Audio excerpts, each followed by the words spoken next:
ये औरत 3 दिन और 3 रात से बिना सोए काम कर रही थी। जैसे ही वो लैब में थोड़ा आराम करने के लिए बैठी, एक नए सिक्योरिटी गार्ड ने उसे जोर से नीचे धक्का दे दिया। औरत तुरंत उठी और उसे लैब के रिस्ट्रिक्टेड एरिया में जाने से रोका, लेकिन उस गार्ड ने घमंड में आकर उसे एक थप्पड़ मार दिया। वो इतना एरोगेंट इसलिए था क्योंकि वो कंपनी के मालिक का बाप था। असल में बूढ़ा आदमी ओल्ड एज होम में बोर हो रहा था, तो उसने अपने बेटे से कंपनी में एक काम मांगा, जस्ट फॉर टाइम पास। दूसरी तरफ ये औरत कंपनी की एक मेन साइंटिस्ट थी और दिन रात बिना रुके काम कर रही थी। वो इतनी एग्जॉस्टेड थी कि उसका असिस्टेंट उसे उसके डेस्क तक ले गया ताकि वो थोड़ा रेस्ट कर सके, लेकिन तभी उस नए गार्ड ने उसे देखा और सोचा कि वो कोई लेजी एम्प्लॉई है। उसने बिना जाने उसे गालियां देना शुरू कर दी। जब औरत ने उसे रिपोर्ट करने की कोशिश की, उसने फिर से उसे रोका और एक और थप्पड़ मारा और फिर मुस्कुराते हुए कहा कि उसे किसी की परमिशन की जरूरत नहीं है, वो मालिक का बाप है और जिसे चाहे सजा दे सकता है। लेकिन उसे ये नहीं पता था कि वो कंपनी की सबसे जरूरी रिसर्चर को मार रहा था। यही वो औरत थी जिसे कंपनी के मालिक ने सालों में मना करके हायर किया था। थोड़ी देर में बाकी एम्प्लॉइज को शोर सुनाई दिया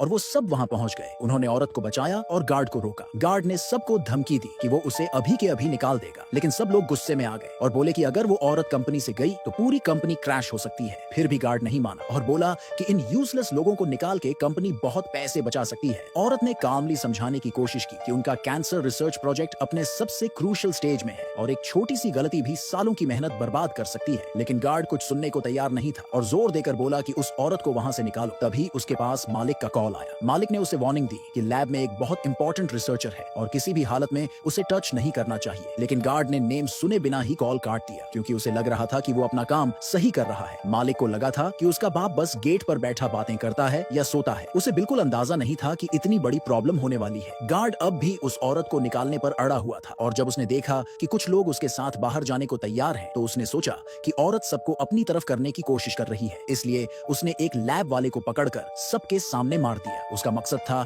डर फैलाकर सबको कंट्रोल करना। सब लोग उसे रोकने की कोशिश कर रहे थे। गार्ड चिल्लाया कि ये जगह उसकी है और वो जो चाहे कर सकता है, लेकिन गुस्से में उसने गलती से रेड बटन दबा दिया। लैब में अलार्म बजने लगा और अंदर से पॉइजनस क्लोरीन गैस निकलने लगी। मालिक को दूर से रिपोर्ट मिली और वो तुरंत वापस कंपनी की तरफ निकल गया। लैब के अंदर औरत को पता था कि वो गैस बहुत डेंजरस है। उसे पता था अंदर क्या रखा है, सालों की रिसर्च के रिजल्ट्स। अगर वो कंटामिनेट हो गए तो पूरा प्रोजेक्ट खत्म हो जाएगा। उसने बिना सोचे प्रोटेक्टिव सूट पहना और अंदर जाने की तैयारी की ताकि वाल्व्स बंद कर सके। उसके साथियों ने उसे रोकने की कोशिश की। सबने उसकी सेफ्टी के लिए उसे मना किया, लेकिन ये सुनते ही गार्ड ने एक ईवल सी मुस्कान दी। जब उसे पता चला कि गैस जानलेवा है तो उसने अपने लोगों को बोला कि लैब के डोर्स लॉक कर दो और फिर ठंडे मन से बोला कि ये सब औरत की गलती है क्योंकि उसने अपना काम ठीक से नहीं किया। उसका असिस्टेंट गुस्से से एक्सप्लोड हो गया और चिल्लाया कि जब मालिक वापस आएगा तो ये आदमी अपनी हरकतों की भारी कीमत चुकाएगा। और तभी मालिक वापस आ गया।